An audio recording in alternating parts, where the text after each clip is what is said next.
A question I've gotten a lot over the last several years is how to accurately place your 3D objects in your scene using the Fusion camera tracker. So today we're going to cover several different methods to do exactly that, from basic point cloud setups to advanced tricks with locators and pivot points. This is going to be a beginner-friendly tutorial, so we're going to start from the very beginning and work our way towards the end, but I will include timestamps below so you can jump around to the different techniques if you want. So the first thing we want to do is let's add in a camera tracker, and then we'll connect our footage and we'll take a look up here. Okay, so we need to figure out what we need to do with our shot. So let's kind of play through it, and you can see we just have a camera dollying toward the screen. So this should be a pretty simple track for Fusion to do. And what we're looking to do is maybe replace this screen, maybe put a couple objects on the table, and maybe something over here on the shelf. Okay, so those are our three main areas. Now, one of the drawbacks of the camera tracker inside of Fusion is that there's no direct way of adding the tracking points inside the tracker. I have a video I did a couple of years ago, I think it was, where you can alter the footage using 2D tracks to add little specific points and then track your altered footage. You can even use things like color correctors to add more contrast to the image and try to bring out different spots, but we won't get into that. But those are a couple other options. We're just going to look at what we can do with the camera tracker tool itself. Let's turn on preview auto track, and you can see a few green markers have showed up on the screen. If it's hard to see, you can come over to options and turn on darken image. Let's go back over to track. And we're going to talk about these first three right here, which are probably the most common in trying to define where your points are. We're really at the mercy of the camera tracker detecting the points within the footage. So there's a couple options we can do to change the predictions of what the camera tracker is seeing. We have the track channel. Now, typically Luma is what you want to use, but if you wanted to, you can try the red and green channels because the red and green channels might have more contrast. So if I go to red, you can see it shifted some of the points and you might get better results that way. That's just a little tip.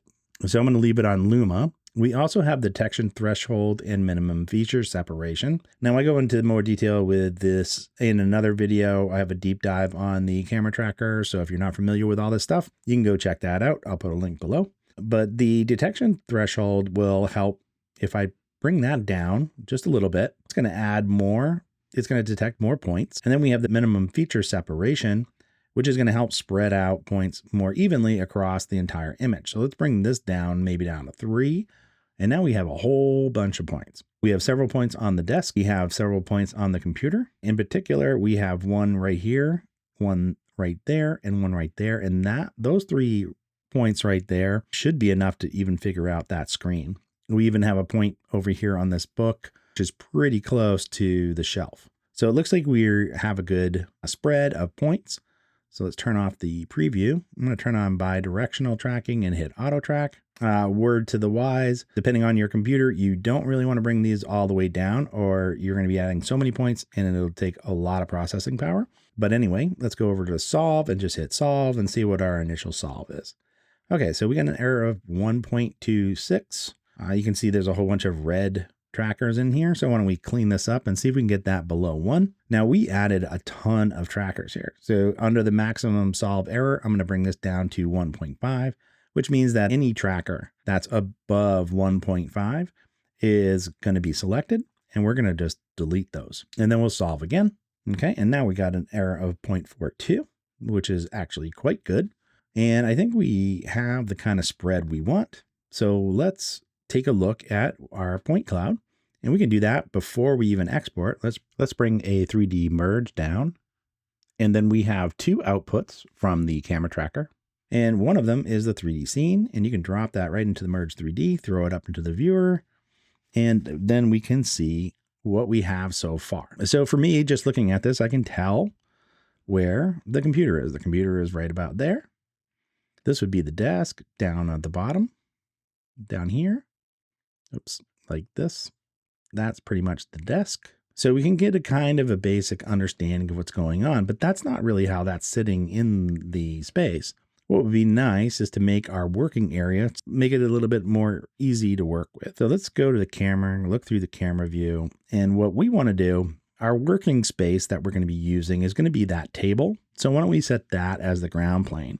Typically, you would use the ground down here, especially if you were going to have animated characters or something like that. But in this case, since we're doing something pretty simple, we want to set up this table to be the ground. So we can do that by going over to the export, go to 3D Scene Transform, open that up, and we want to click Unaligned. Okay, and now we're going to be able to set the origin and then our orientation. I just want to point out that you can use either the 3D view here from our Merge 3D, or if we look through the camera here to select points. So if I select a point here and we look through the Merge 3D, that point is still selected and we'll be able to use it here. The advantage of this is if we're looking through the Merge 3D, you're seeing the entire point cloud. These are the solved locations in 3D space. So they're on screen the entire time, as opposed to this right here. Like there was a point right here, right? And it's not there, but on this frame it is. So it makes it a little bit easier sometimes to look through the 3D to select points. And there's advantages for both, but the point being you can grab from the 2D or the 3D view to select your points.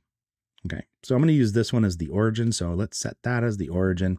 And now I want to select a bunch of points for the surface of the table. So while I'm still in this view, I'm going to grab this one. I definitely grab that one, maybe this one, because those are on the table. And then I'm going to go back over to the 2D view and I'm going to zoom in here. I want to grab that one. And I think I want to grab that one. That might work. Okay. So we got a decent little spread of points. And under orientation, we have our selection is the ground plane. So we're going to set the ground plane. Now, if we hit aligned and look through the 3D view, you'll see that the grid is aligned with the top of the table. If we go to the perspective, it's a little bit easier to see. You can see that our tabletop is flat on the ground. Okay. And that looks about right. So this makes a little bit more sense. Instead of it being tilted down, now it's flat. The table is level. So now that we have done that, do we need all of these points? Because if we take a look at this, that's kind of confusing, right? Where's the corner of the computer?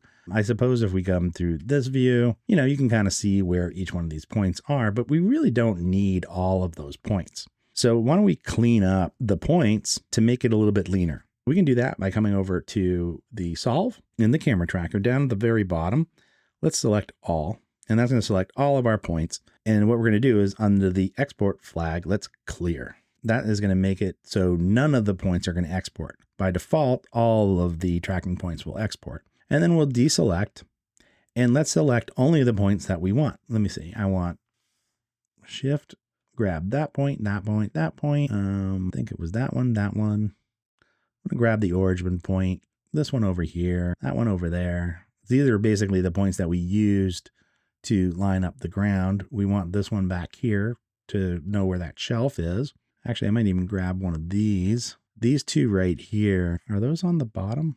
Yeah, these two right there. I'm gonna grab those two because this one's up just a little bit, and chances are that this is the same level as this. If they were good carpenters, that would be level. And then what else do I want? And then maybe one of this one here. So basically the points that we use to level the table, this one around the computer screen. Did I get that? Oh, okay. I didn't.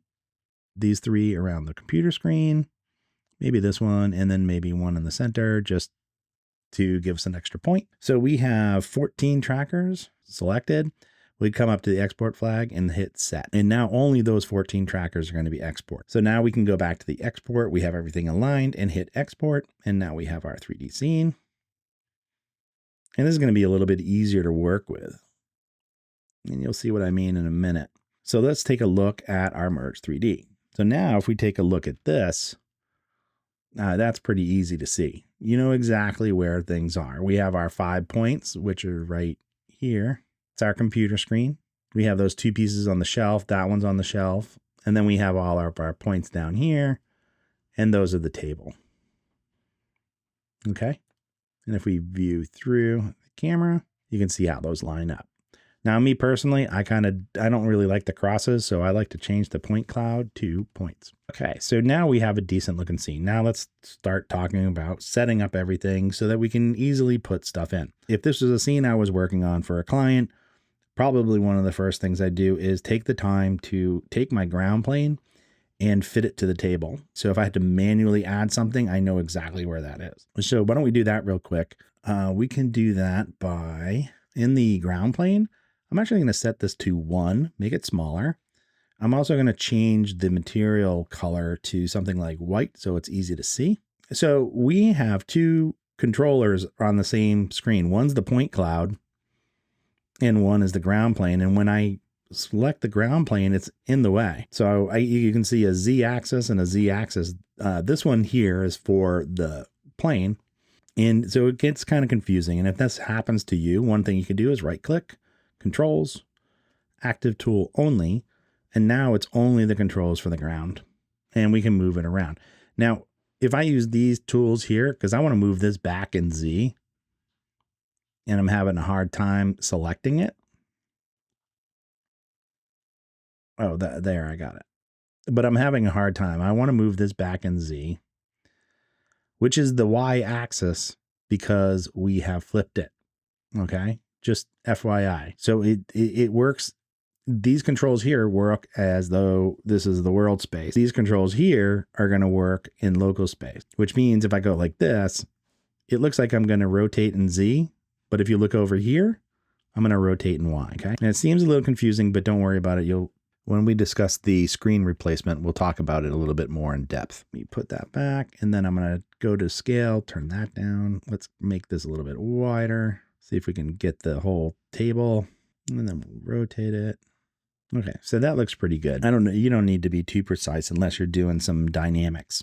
And so that should line up nicely on the top of the table. And now if we learn the 3D view, and the whole reason I was doing this is this is easy to, let me turn on all the controls.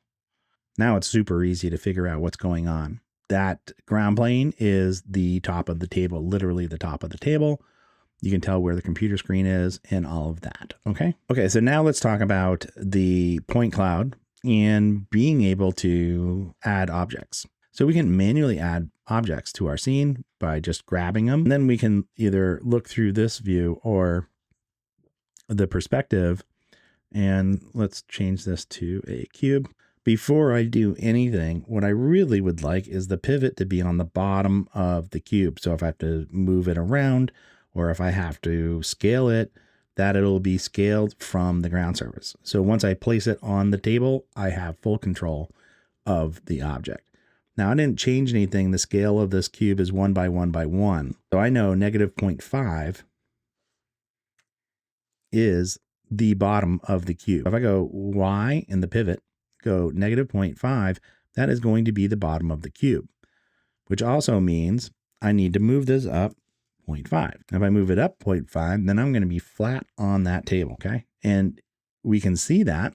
If we go to 4 view, you can see on this right side, we can zoom in here, and that is perfectly lined up with the top of the table, which is great. And now we can scale it down so it makes more sense. So let's go look through the camera, and now we have our scale, and then we can slide it along the X and Z axes, and it'll be on this table no matter what. Okay? So that is in the perfect location, and you can see that by just kind of going through. It looks like it sticks right to the table.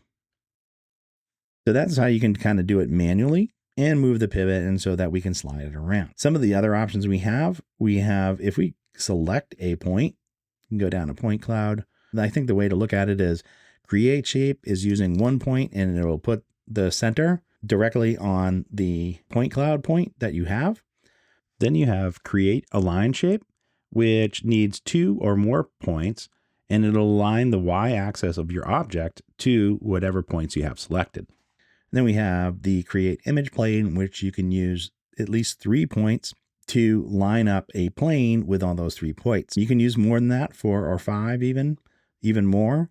And it'll use all those points, average it out, and put a plane between those points. Then at the very bottom, we have create locator, and we'll take a look at that a little bit later. So let's see how this works. So I can create a shape, and you can see, let's go back to perspective. That's putting my object right there. And just like we did with this cube, if before, let me get rid of this merge, and let's add this box in right here. And like we did over here, before we do any kind of sizing or anything like that, we can change the pivot ahead of time like we did over here. Actually, you know what? Instead of it being a box, why don't we do a sphere? So before we scale this sphere, leave it just the way it is. And let's come over here and to the pivot. This time it's a radius of 1, which means that the pivot point would actually be -1. That'll be perfectly on the bottom. We have already translated it. So what we could do is right here, and let me just move over. You can hit +1 right in here, and it'll do the addition for you. And boom, now it's perfectly on top of the table. It's exactly lined up. The pivot points at the bottom. Our sphere is laying right on the table. And now you can do your scaling and move it around if you want. So just something to take into consideration, right? So I can do something like that. And then there we go. So now let's take a look at another option. So one of the other ones is if we can select 2 points, right click, and we create a line shape. If we do that, you can see by default, it's a cylinder. Let's go to the perspective. I just want you to see what happened. And that is lining up the y-axis of the object between those 2 points, okay? Well, it's perfectly aligned with that. That's how that works. I'm just going to undo that.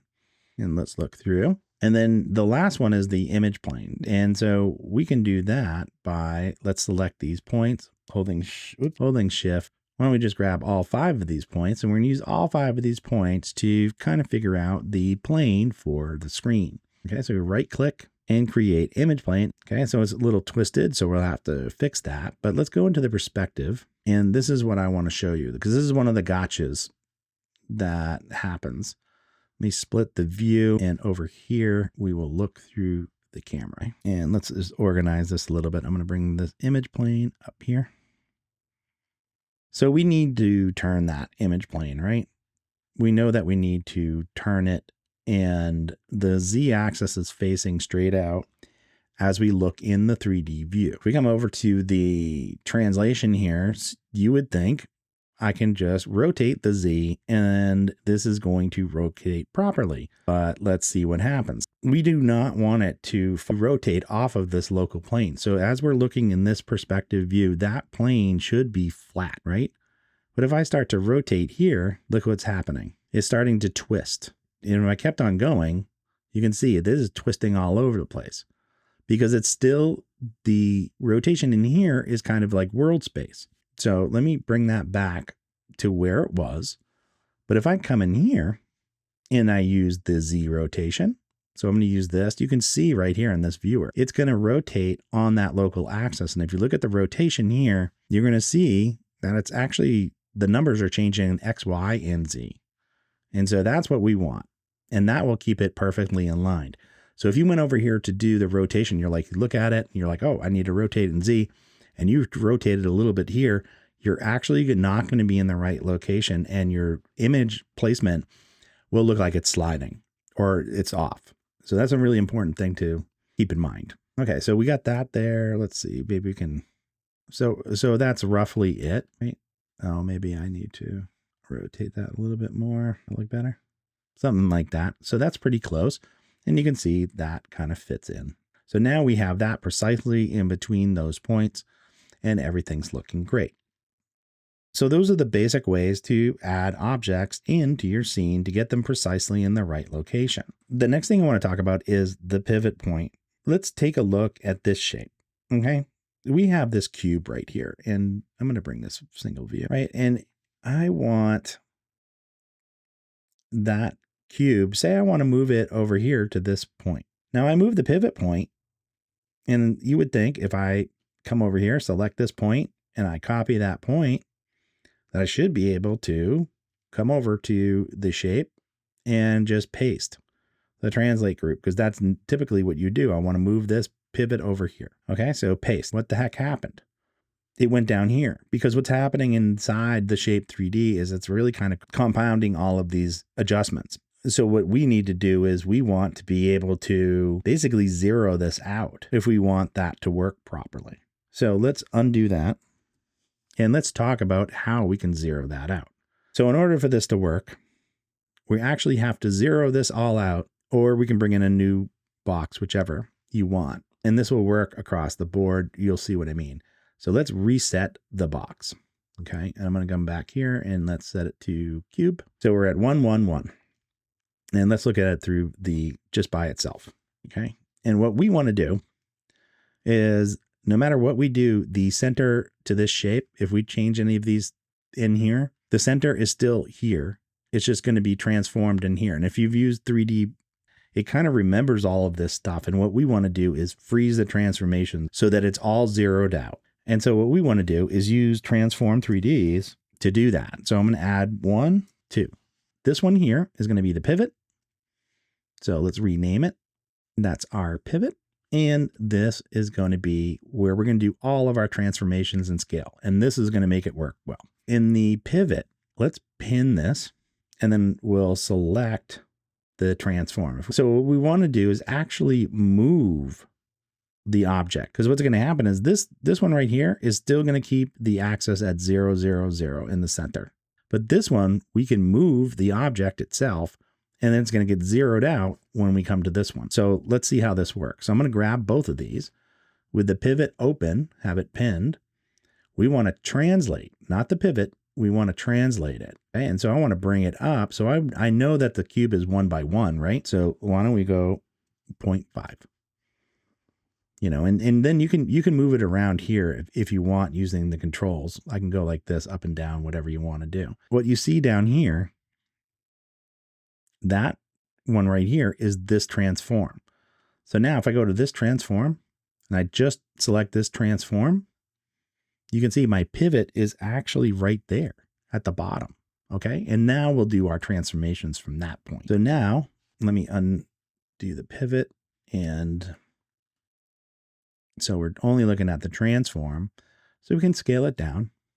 And now say we want to add it to this point. If I right click and I copy that point, you can see we're already zeroed out. So now we're going to be able to paste that translate group and boom, right there. So this is really, really helpful. And the reason this is really helpful to be able to do, as a matter of fact, you could just take these and make a macro out of it probably and make it a lot easier. Let's take a look at what this means when you bring in a 3D model, because I don't know how many times I brought in a 3D model and I wanted to change the pivot point to move it someplace else. And we can use the same method to do that. So I'm just going to bring in this 3D model. And this is a model I exported out from Synthesize. And let's drop it into the scene. And let's look at it up in the viewer by itself. I have this human model here and the pivot point's way over here. But using the same method, we can change that pivot point to wherever we want. So let's do that. Transform 3D and another one. And we're going to do this again. So this one here is going to be our pivot. And that's all it's going to do. Okay. So this is our pivot 2. And this is the one we're going to use for the transform. So don't do anything with your object. We change our pivot here, and then we can use this transform 3D for all of our transformations. So I'm going to go to the pivot. Let's pin that, select both. And then in the pivot, we want to go in X. Okay. So I want to go, let me see. Oops. I got to look through the transform 3D. Yeah. And so now I can just grab and say I want the center. Or if I wanted to, I can bring it all the way down here, and now the head will be the top of the pivot, whatever I want. So you can move it around wherever you need to change the pivot. Okay. So now if I turn off of that and I select that, now you can see my pivot is in the center of the human. And now I can use this to transform it into place. So let's look through the scene and we'll take a look at this. Oh, let me unpin that pivot. Let's scale this guy way down. Whoops, something like 0.003. And maybe I want him to be over there. So now I can just select this because I moved the pivot, and I can go, copy point, come to our transform, translation, paste translate group. And now he's snapped right to that point, and he's going to be perfectly aligned with that point. Okay, so I cleaned up the comp a little bit because I want to talk about a couple other things, and that is placing objects when we don't really have any tracking points for the area. So I just want to give you a couple suggestions on things you might be able to do to help you locate those places in 3D space. The first one, let's take a look at this shelf up here. So we do have these 2 points, and that I would say is definitely on the shelf. And then we have this one, which is slightly above. It's like right on the corner of the book, but it's close enough. And something that we can do is we could grab these 3 points and we can do something like this. We can add in geometry. So let's create an aligned shape, open up the shape. Let's change it into a plane. And if we go over into the transforms, we can kind of spread this out, make it longer so that it kind of covers that whole shelf. And then we can use this right here to place our object wherever we want. And so let's clean this up a little bit. I'm going to get rid of that. Whoops. Let's get rid of that merge and let's place this here. We can get rid of the ground plane for a minute. Just going to turn that off. So now we have that surface right there, and that looks like it's probably pretty close. Certainly for this shot, it's going to work. Say we want to place something right here where we're not exactly sure where that is. Well, we can use the edge of this geometry because we know that it's on the right plane, and it looks like this front edge is actually pretty close to exactly the edge of the shelf. Does it follow along? Yes. Okay, so that just gave us a surface to work with. So now if I want to place an object on top of the surface, this is going to be a lot easier to work with, but there's a couple gotchas and we're going to take a look at. So the transform, we have the shape still here. I have the cube and I have the pivot set, so it's at the bottom. So when we can snap it to this surface and be able to move it along. Okay, so let's go over to this transform. Now this is something, let me split the view so you can see what's going on here. I'm going to change this to perspective. Okay. Just so we can see what's going on. Now, typically you can grab the pick tool and we'd be able to drag it on here. But if you look over here, it seems to be a little buggy. This has happened before. Sometimes it works, sometimes it doesn't.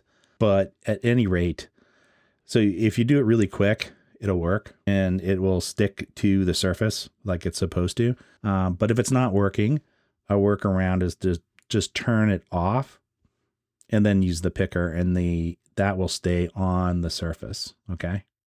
So if I wanted it to be right there and then I can plug it back in. I don't know why it's doing that, but sometimes that happens. So anyway, so now we have the box, say we have it on top of that surface. So it should be pretty lined up. But if we look underneath, what's going on here? It looks like there's a slight surface angle to that surface. So earlier we were able to take the box once we put it on top of this surface and move it around on the X and Z because we set the table to be the ground plane. And because of that, it was perfectly level and flat. But this plane that we just added has a little bit of rotation. And if we take a look at the shape 3D, you can see right here, there's some rotation on that. And that rotation, it messes up our ability to just slide it across the surface. So if I try to move the box across the surface right now, and you can see underneath, so over here, it looks like it's okay. But as I go back, you can see it's starting to go below. Okay. So, but if we wanted this to be perfect, then what we should do is copy all this rotational data. So I'm going to copy the shape, and over here in the transform 3D, what I'm going to do is I'm going to paste translate group. That's going to bring it to the center. And then I'm also going to paste rotational group. But what happened? The whole thing flipped over. And that's because the way that the aligned shape works is that it aligns the y-axis between the points. So it rotated an X 90 degrees to fit those 3 points. So all we need to do here to fix that is come to the X and just add 90. Add 90 and it will be flat on the surface, and we can tell that it's flat on the surface because down below you can tell that it's sitting flat on the surface. And now with that rotational data put in there, now we can slide all along the surface and it'll always be right on the surface. And then we can place it anywhere we want on that shelf. And if we want to test to see if this works, we can do a quick little comp inside just to make it easier to see if everything is working the way you expect it. And to do that, we can just do a spotlight, drop it in here, come over to the transform. We'll use a target, and I'm going to pick the cube. And then let's bring the spotlight up just so you can see the shadow. The shadow really helps with being able to figure out whether or not it's working.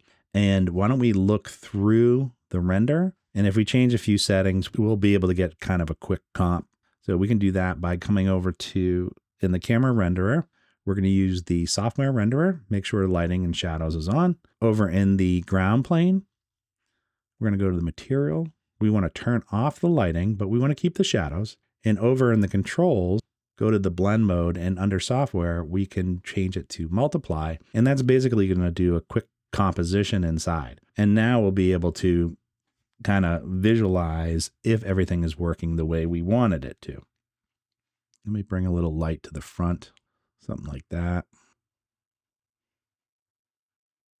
Yeah, something like that. And actually, I want to move that box a little bit more forward because we want it like right here, right? So let's move the box and all of these. Hopefully I grab the right one. Yeah. I'm going to bring this over here and then over to the side. And that should help us figure out whether or not we have a good placement. And you can see that looks like it's lined up very well. It sits on there really nicely.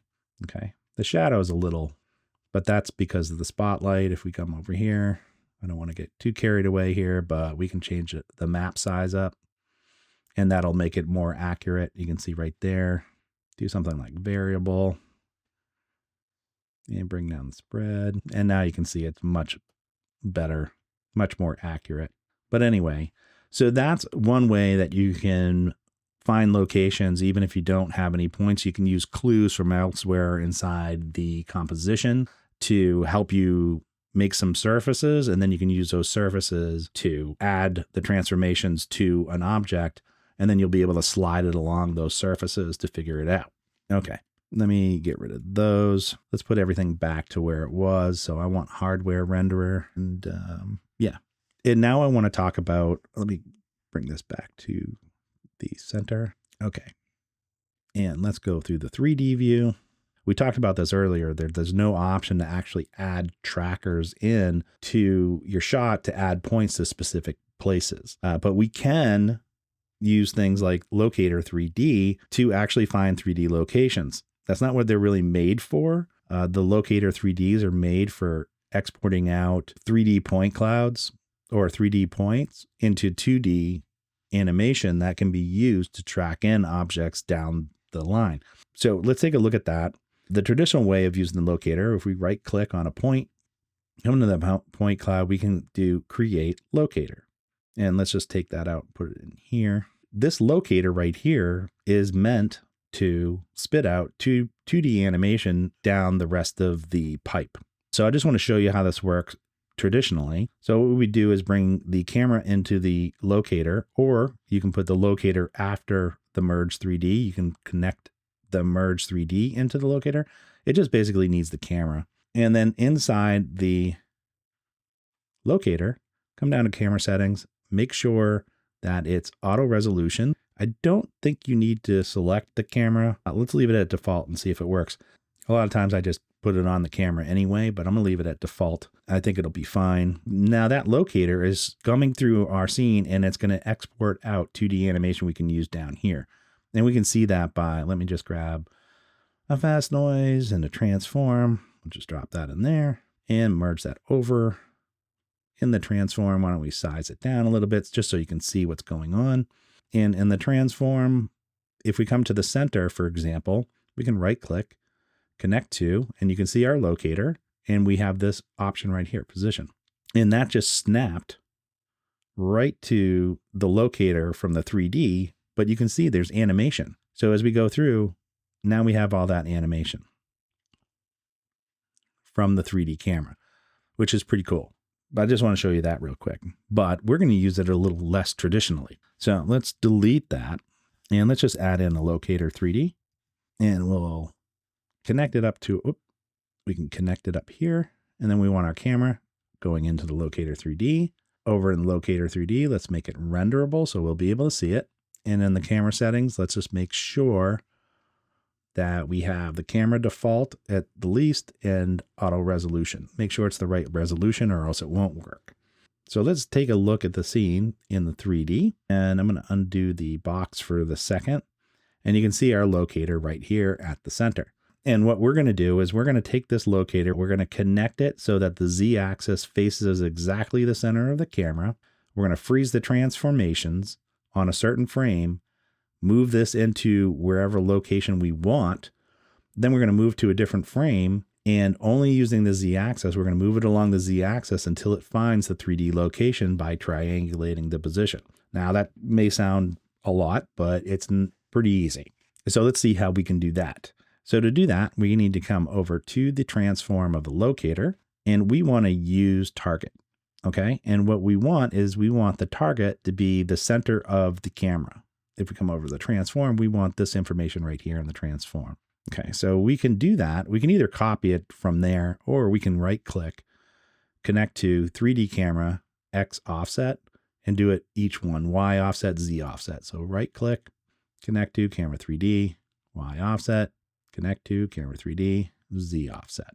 And now our locator 3D, the Z axis, if we turn off the controls, you'll see active only, is facing directly at the camera, and it will throughout the entire shot. It's always the Z axis is going to be looking straight at the camera.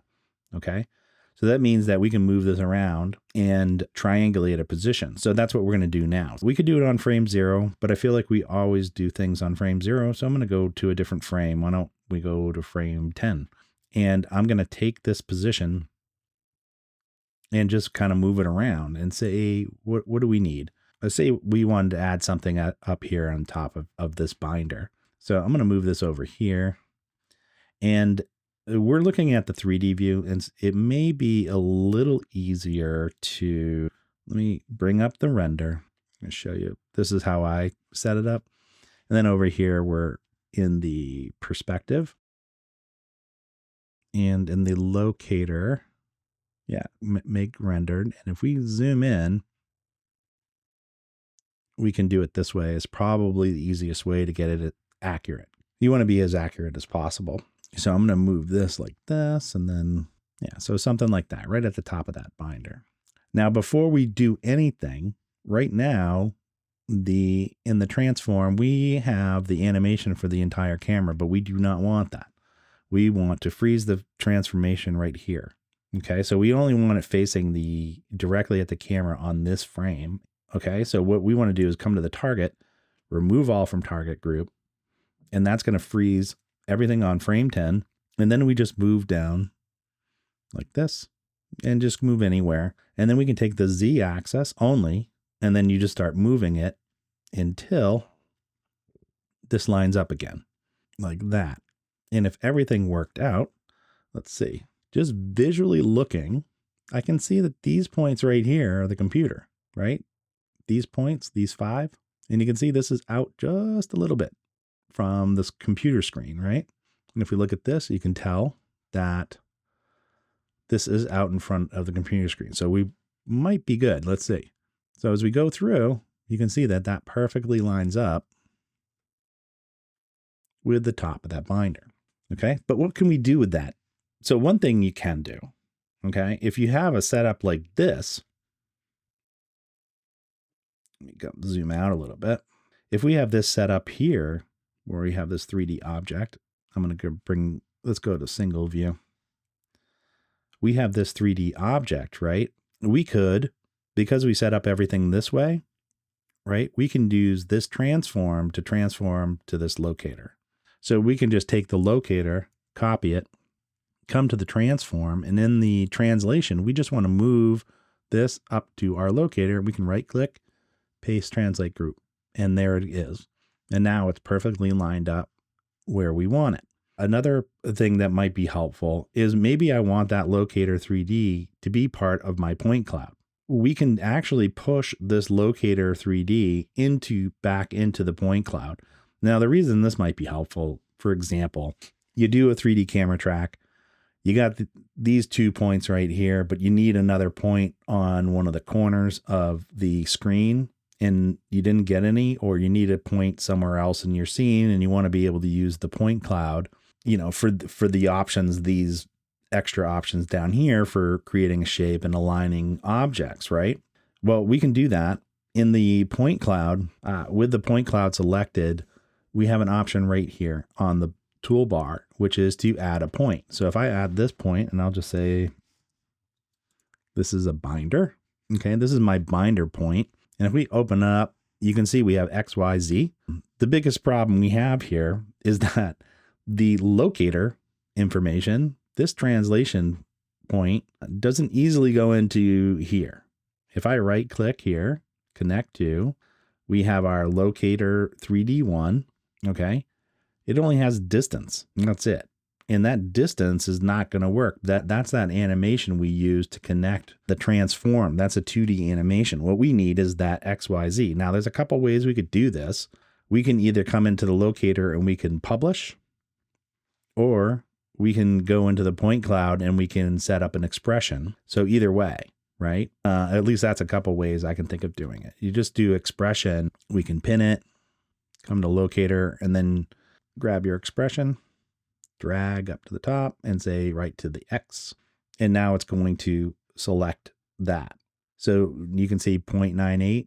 If I look at the locator, 0.98. So that's the right location. The other option is to publish. So if I go to Y, I just click publish. Maybe I'll do it in Z, publish. And that's going to publish that information so that it can read it in the point cloud.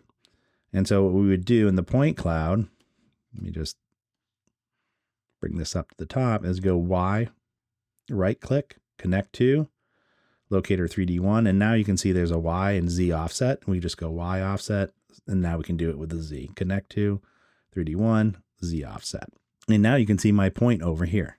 So if I disconnect this and the locator, you can see I have a point right there, the binder point. And now we can grab that point. And if I want, I can right click, you know, create a shape, and that shape is created right at that point. So this is another method you can use to locate objects that aren't there. So the locator is not meant to do this necessarily, but you can do it. So well, that was a lot of information. There was a lot of different things. Hopefully you guys have found some of it valuable. If you have any problems, just let me know in the comments. If you have ideas on other ways to line things up, please let me know. These are just the top of my head, bunch of ideas on how to line up things accurately. Thanks again for watching, and I'll see you again in the next video.